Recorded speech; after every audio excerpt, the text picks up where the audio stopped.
Okay, we're going to get started. Thank you. Welcome to the Lenox Selectboard Wednesday, February 1st, 6 p.m. meeting. Announcements from the chair, nothing at the moment. So I'll initially start off with acceptance of the minutes of January 18th.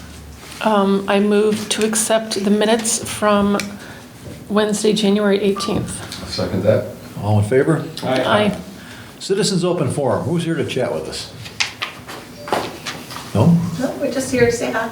Oh, well, hi. Hi.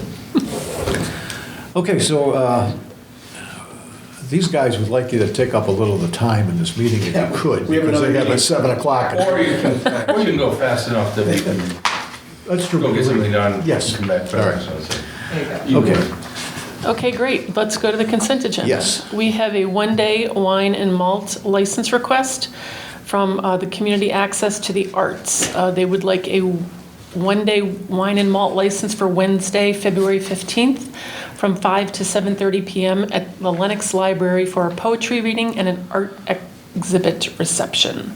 A certified bartender will be present.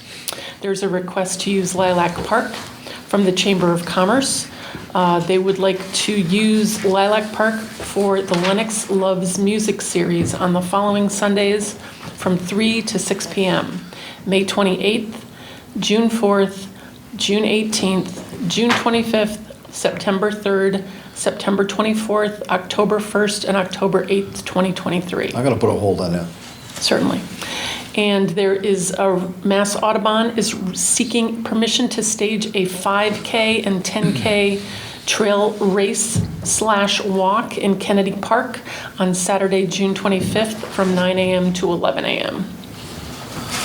Okay, so let me just get through the whole, then we can do the whole thing, okay? So the reason I'm asking is that those are a number of dates, Chris, and Mary Ellen's checked it, and we don't have any, That is correct. so we're good on those dates, and there's no conflict. Yes, sir. Okay, end of hold. Outstanding. I would make a motion to approve the consent agenda as read. I will second that. All in favor? Aye. Aye. General business. Okay, we have a request to discuss, for the board to discuss a letter to the FCC and federal and state officials relative to the health effects of wireless infrastructure. The board was asked by some residents to consider sending a letter to the FCC and our federal and state officials. At our last meeting, we wanted to wait until the full board was in attendance to discuss the issue, and I noticed that we're still short one board member.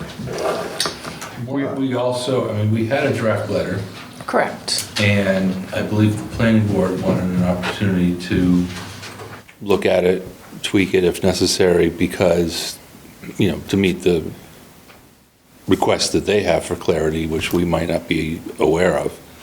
Have we gotten anything back from the planning We have board? not. I was gonna, before you made that observation, I was gonna recommend that we table this to the next meeting until we've received feedback from the planning board, and we have a full 5 members present. I think that's fine. With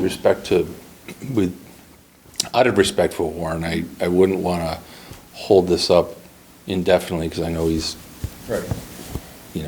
struggling with some health issues at the moment, but I do feel like we should honor the planning board's request to have an opportunity to make suggestions or comments. Well, I talked it over with Chris earlier, and that's certainly my recommendation, since it is one of their biggest issues right now, so. Yeah, right now all we have is the draft that we created, but not their input. So let's not wait forever, but let's wait for a while, okay?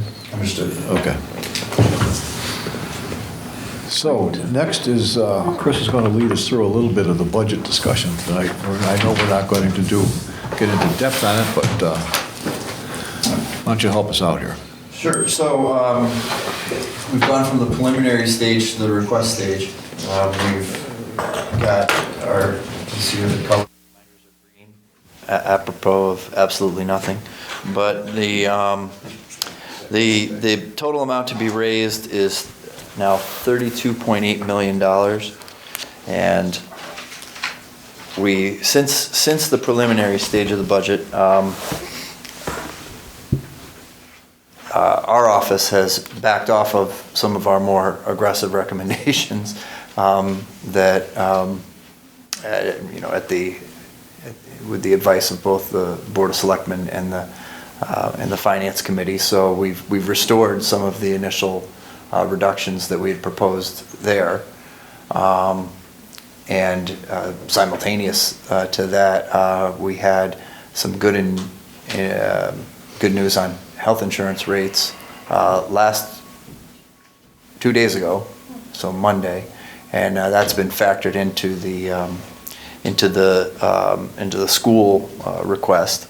So that's come down by about $100,000 from the preliminary published 6% number, and so we're, the net result of those two things is we're hovering at around 6% on the tax impact. However, the Finance Committee will begin its review process, and as state aid becomes a known number, and other information comes in around local receipts, that we could maybe refine, and I don't want to say, I don't know how what the outcome of the budget discussion will be as it relates to reduction in spending per se, but we may see some opportunity for revenue enhancements along the way, with a couple of outstanding pieces of information coming in. Health insurance is always the biggest wild card one of the biggest in the budget anyway. Yeah. Is there anything else out there that may have as significant an impact? I think the governor's state aid number will establish a new floor. A new governor. Yeah, yes. So for those who don't know, any incoming administration gets an additional 5 weeks to propose their budget, and the new administration's no exception to that. They hopefully won't take all of that time, but they may, and so that delays some information that we would typically have now out to the end of March. Health insurance happened to be favorable this year. We should be, of two minds, of being both grateful and mindful that it's not going to be that way every year. But we'll take good news where we can find it. Chris, in terms of the numbers we're expecting from the state, on Chapter 90, Chapter 70 for school, things like that? So Chapter 90 is separate, but Chapter 70 is an outstanding number, and the unrestricted general government aid is another number. There are other smaller categories, about a half a dozen, but they're not consequential. That's the unfortunately named UGA funds, and the Chapter 70 funds are the big, that's the ball game there. So this year, how do we stand on OPEB this year? So we're up over $7 million in our trust. It changes with the market, but it's we're going to be putting an additional $250,000 in. That's what. In this budget. We may determine at a later date, just as we did last year, that our reserve levels are sufficient to put in a second tranche of $250,000. But I wouldn't want to make that recommendation sitting here on February 1st. It might be something we decide is a good idea in April after the lodging receipts come in. Might be a good exercise to do at the November town meeting when free cash is certified. So that would still count for FY24 if we were to do it that way as well. But I mean, we've had the philosophy to be conservative by continuing to fund OPEB at a pretty healthy rate. Yeah. And cash receipts have made that an easy decision. We're not there yet, obviously, but we have now created a plan to start spending money that will be directed to a stabilization fund with this surplus receipts. And so at some point in time, we might need to think about whether we want to continue the very conservative OPEB philosophy, while at the same time knowing that we now have two large capital projects that we're, finally earmarking, what has been a free cash position into something more direct in the form of the stabilization funds. And Yeah, so we've had two dueling philosophies around OPEB for reasons that are too painful to describe, quite frankly. But for that very reason, over the last couple of years, we've basically made it last money in, first money out when it comes to, how we handle it. Our trust fund is healthier than almost anyone else. Our contribution is almost equal to Pittsfield's trust fund. I didn't know that, but I can't say that I'm surprised.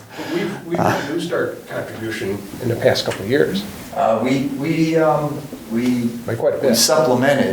We supplemented our contribution last year to bring it up to our historical norms. But the year before that, certainly, when COVID first hit, that the last money in, first money out, we reduced it to zero. It was also the same year that we held the tax levy to zero.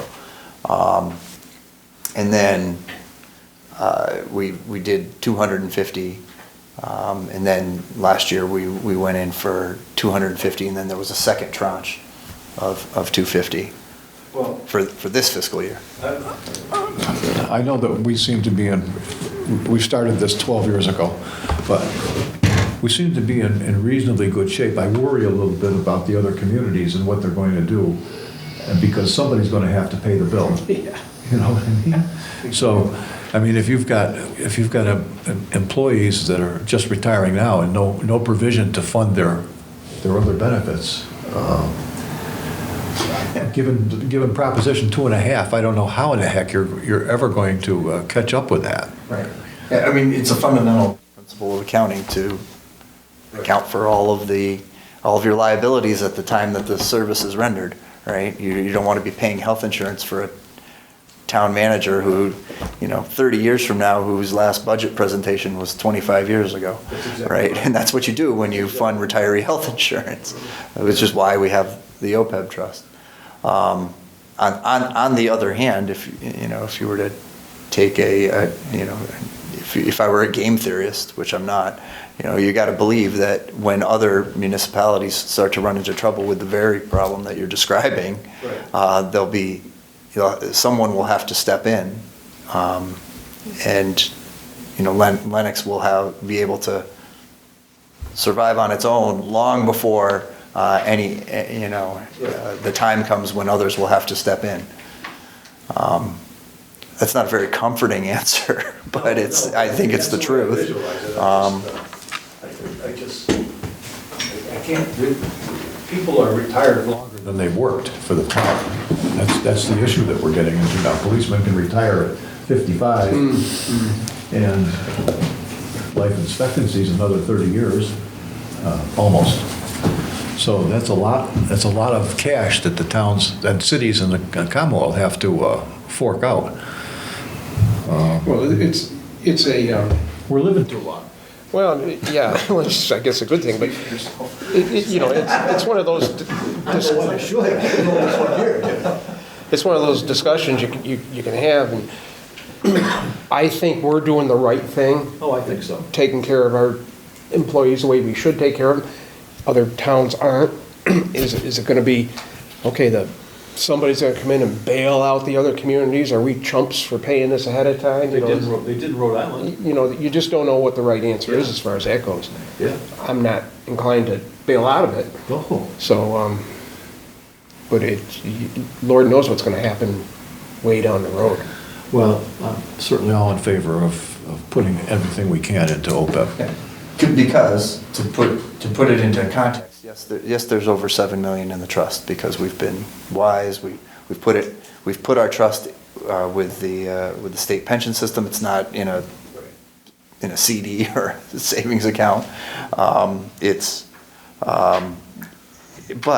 while that sounds like a healthy amount, as I'm looking at this, it's our health insurance payments for retirees is now, over $1 million. That's bigger than most departments, for services that were rendered years ago. Right. Yeah. And in order to generate $1 million, we're going to need a lot more than $7 million. The account. Let's also remember that, prior to December 8, when we, gained approval for 2 large projects, it's not a problem, it's the wrong word to use, but we did have a free cash problem because it's hard for Chris to do something productive with it. Right. OPEB and our contributions to OPEB are higher interest-bearing places for free cash than most of the places that Chris has the liberty to use. Yep. That's true. So when we're in this position of having funds, it's arguably a wise investment. I mean, it's obviously against the future liability, but it's still a better place than free cash sitting in free cash, which is a term I wish we could petition the government to change, but. Okay, Chris, want to move along? Sure. Sorry for the, That's all right. Didn't get anywhere there, did we? no, it's a discussion we need to have periodically. So the finance committee is asked to meet with really just 3 categories on the operating budget. Our operating budget's up 4.5%. That's for all funds, all departments, including water, wastewater, schools, Tri-Town Health, as well as all of our regular municipal departments. They've asked to meet with public safety, public schools, and public works. The other departments, they want to speak with me about some of our non-departmental line items, but the other areas are simply not consequential when it comes to the bigger picture of a levy impact. You're not going to get meaningful dollars out of any department that's going to move the needle on the tax levy when you're talking about a $18 million levy. You're not going to make up the difference on paper clips, joint purchasing for paper. It's going to be a much bigger, more macro conversation, and it will involve the bigger departments and the overall fiscal direction of the town. And that's a discussion we ought to have. We can't do it here, but that's work we ought to be doing. If we're going to make any meaningful changes in any department, it's not paper clips, like as you say. It's personnel. It's the way you do business. Because you've done business this way for 30 years. Look at your operation. Is that really necessary to do it like that? And I think that's a huge thing that we should get into as much as we can. And it can't be for this budget, I realize, but for next year's budget. You're absolutely right. We need to look for those places where you can do it differently, instead of the same old, same old. I mean, I worked for a company that was all in-house 4 years ago, and now it's 40 to 50% at home, from home working. And they're recognizing what they believe to be some savings doing that. They're able to shut down wings. I mean, there's utility costs. There's a whole bunch of stuff that factors into that. So I think that seems to be the way that much of the economy is moving. So I think we ought to look at that as well, as part of what you said, Ed. Yeah. So I won't back off of my more radical ideas, but we'll hold them in abeyance for at least another 9 to 12 months. Well, to your point, Ed, I'm not saying that people are looking to radically alter the way they're doing things, but my understanding, and I don't want to speak for them, but FinCom has engaged with school and the other departments, and I think that they're asking for a sort of more transparent from the ground up view of how budgets are created than they perhaps have in the past. I mean, maybe this is unfair characterization, but I got the sense that the FinCom waited for a budget to be presented to them, like it was tossed over the fence, and then they looked at it and said, "Ooh, now we need to critique this and come back." Whereas, I met with Bob Vaughn on Monday, and the FinCom is going to be involved as they develop their budget now, which is, I think that's a terrific sense of cooperation. So I think efforts are being made to look at things. I'm not saying it's going to produce radical cuts or anything like that, but I think the process, as we heard at annual town meeting last spring, some members of the FinCom voiced, some concerns about the process. I think those are being addressed. I think it sounds cooperative to me. It's a good way of putting it, yeah, I agree. Does that sound fair to you as a member of the school committee? I'm not on the finance committee, the subcommittee, although I'm vice chair of the school committee. I think I just really struggled with the characterization that we're not accountable or that we're not transparent, because we go through budgets and they're published and we talk about them and we have conversations like frequently the way you do. I struggle also about the idea that the finance committee that is not an elected body and the school committee and the select board that are elected bodies, I mean, our accountability, your accountability, my accountability, in addition to open meeting laws and in various ways, is very much direct to the people. I absolutely think that we as two elected bodies need to really work together for the benefit of the town, because that in the end is our obligation is to our taxpayers and to the town. And have felt for many years, from when Chris came on, and as you remember, we were on the school committee together, that we had, great cooperation. I think I was really disheartened and kind of, I'll just be honest, hurt last year when the ad hominem attacks came from past members of the finance committee who are not there anymore. That accusing, words that are tough, like irresponsible, as if we're going to Bloomingdale's with the school checking account. I think we have challenges as a school. I mean, we really do. Many of you have kids still at the school, or grandkids, or your kids have graduated. We all care about the schools, and I do think we have challenges that were mentioned at the last meeting about making sure we ensure proper leadership and that we have the right people in place. And I thought you made a good point about when is the right place for them to use superintendents. There's a lot of really good, deep conversations that we have to have, and I never shy away from those, as you know. I feel like I think what's hard is you said there's more, I don't feel like we've ever not cooperated with the finance committee. We have a direct relationship. In fact, one of our members is married to one of the people on the finance committee. So, we're in community. I love that we're a great community. I want us to always be willing to talk. I'm always willing to talk. I'm here tonight partially because I was upset to hear you guys say lack of accountability, lack of transparency, lack of communication. I mean, you guys are doing your thing and we're often doing our thing. We're busy. We just did a bunch of employment searches, but we are always open and available to talk. And so I'm hoping that your point about transparency and cooperation, I agree. I just don't think it ever wasn't there. I think it's really hard to feel like you're going to sit down and talk to somebody who's accusing you, and this is referring to people in last year's finance committee, not people now, of being, opaque or not transparent or not cooperative. I mean, we care very much about how what we do in educating the kids of Lenox impacts our retirees who have been wonderfully supported, impacts our ability to provide housing. And we recognize that it has an impact.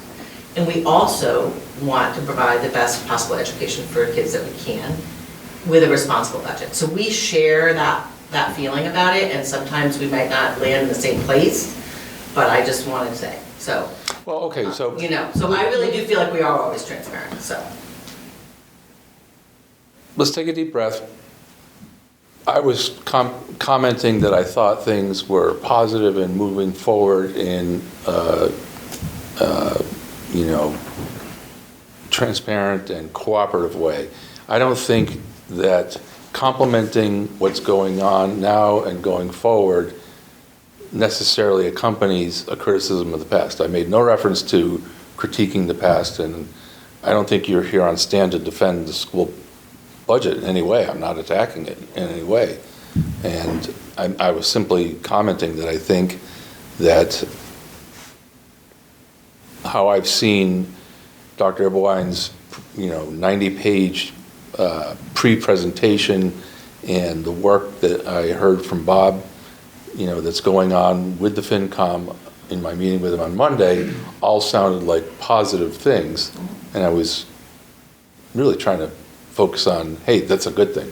Yeah, I agree with that. You asked me if that was a good statement, and I just want to say that I think it's always been cooperative, and we are. Okay, but I don't think we. Forward in a cooperative way, so. I don't think we need to characterize the past. I think we, Well, the past was sort of, That was- on that, and the previous meeting, I think that's, I I'd mean, like the to share quote was, Ronnie's we've sentiment. never had that, we've never had transparency and Or cooperation. So that's all just we're here for. I don't think that's what I said. Not you. No, I think it's been said, and so now we're said at the last meeting. And so I understand it. You guys are worried about the numbers. We're worried too.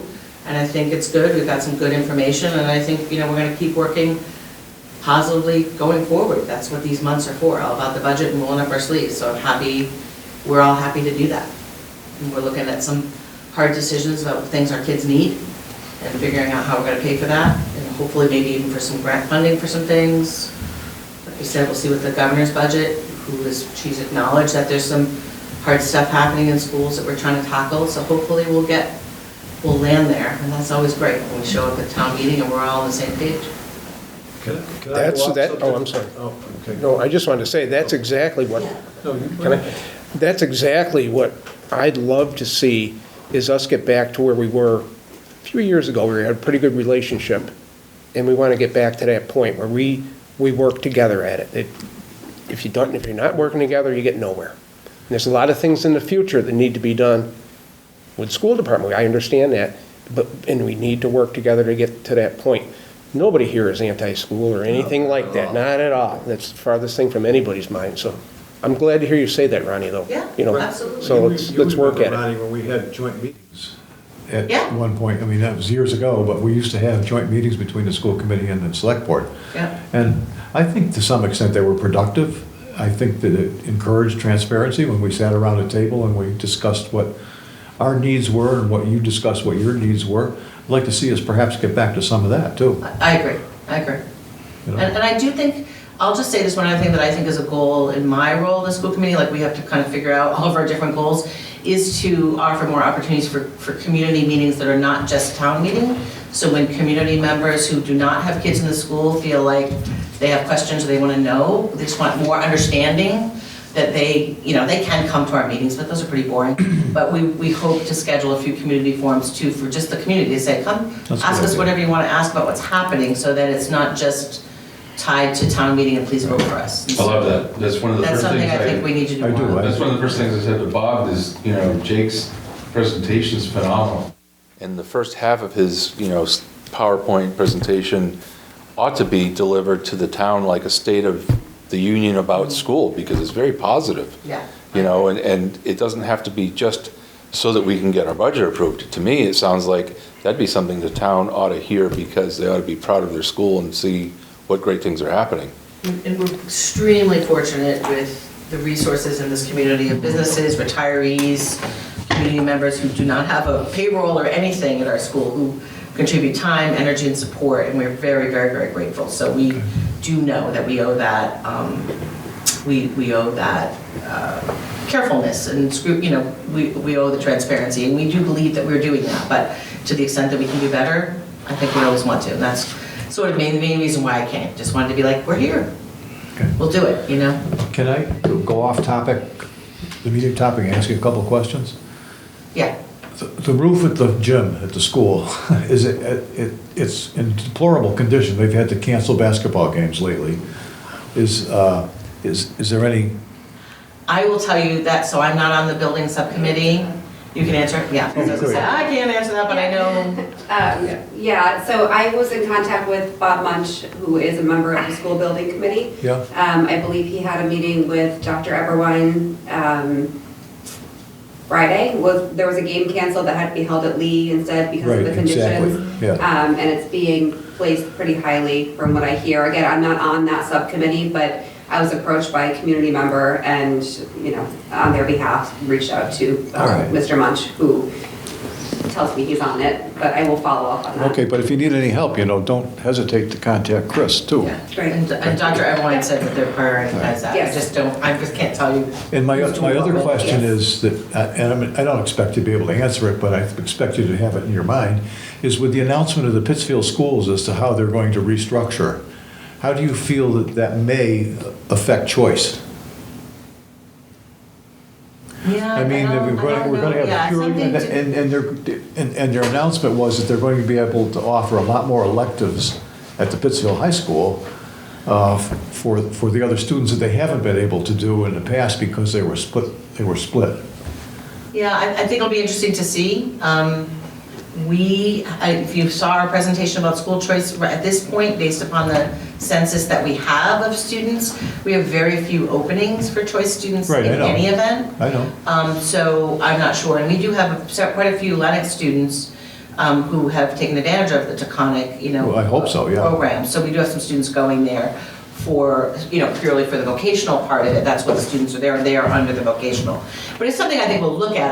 I feel like our census is pretty full right now. I think what's hard is we're really. I was saying thinking in the people- future more than the census, because I've talked to a few choice students because I have a senior grandchild. Yeah, you do. Yeah, I do. Pretty amazing young fellow. Thank you. I feel the same way. Yes. But that being said, one of the reasons that they elect to come to Lenox is that they have a broader choice of subjects. And now with Pittsfield High offering, I imagine, many of those subjects, will we be able to say that our list is dwindling on choice, or is it increasing? I can't imagine that we will. I think there's a lot of different reasons why families choose Lenox for choice.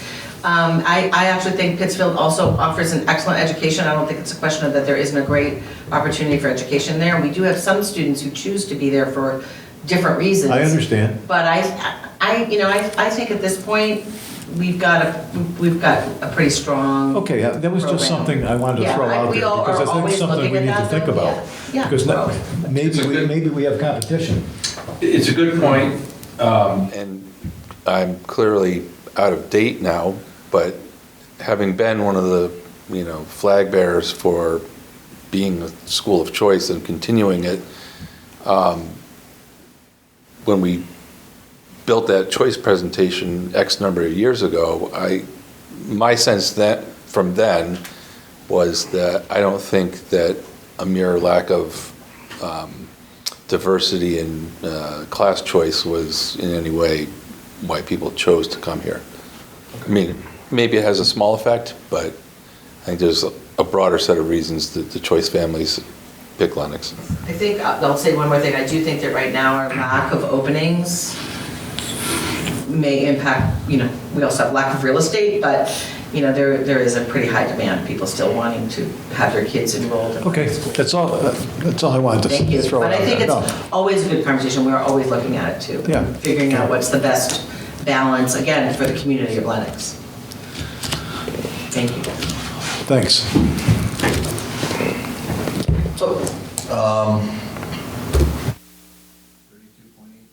$32.8 budget, 4.5% operating budget increase overall. That's just on operating, robust capital plan, hybrid approach towards OPEB, 6% levy impact as of February 1st. Are you carrying forward the same, what I'll characterize as relatively conservative projections on revenue sources? When we were looking at revenue sources in prep for asking for the big asks on the December 8th meeting. It has all the intentionality that we presented to town meeting in December. We've under budgeted, for lack of a better, more creative phrase, lodging, with the intention of taking the excess into a stabilization account to the extent that our projections on the two of the largest capital projects we've ever pursued are slightly off.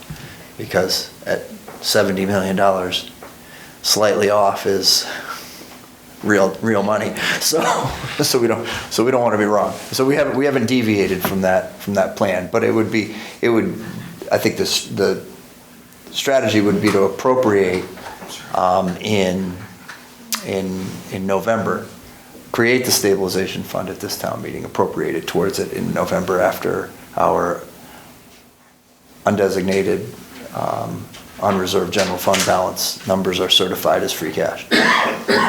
Makes sense. Which we want to deploy towards capital at the next town meeting. Yep.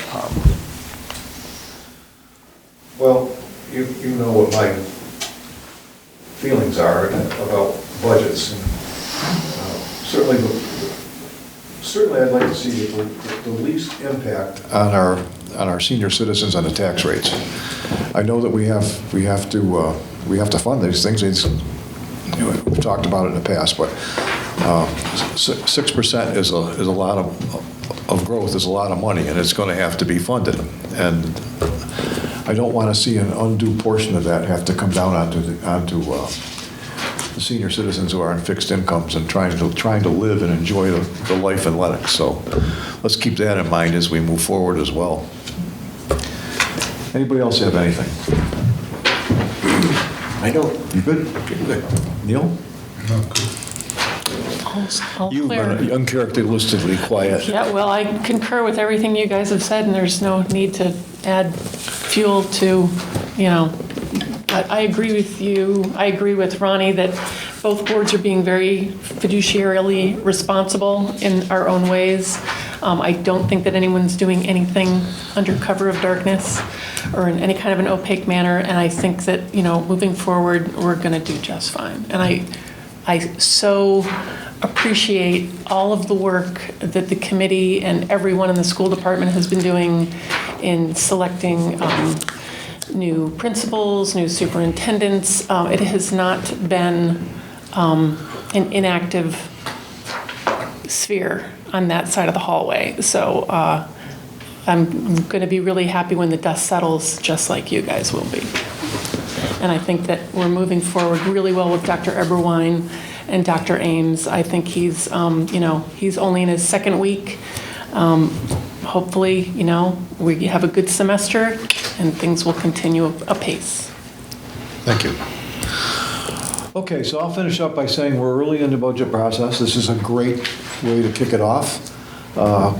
Check with Bob and see if he thinks there'd be any benefit to a joint meeting at some point in time so that we can keep this process moving forward with both of us on board with the same goal in mind. That'd be just wonderful. So if anybody else doesn't have anything, I'll put my glasses on and try to figure out when the next meeting is. Feb 15.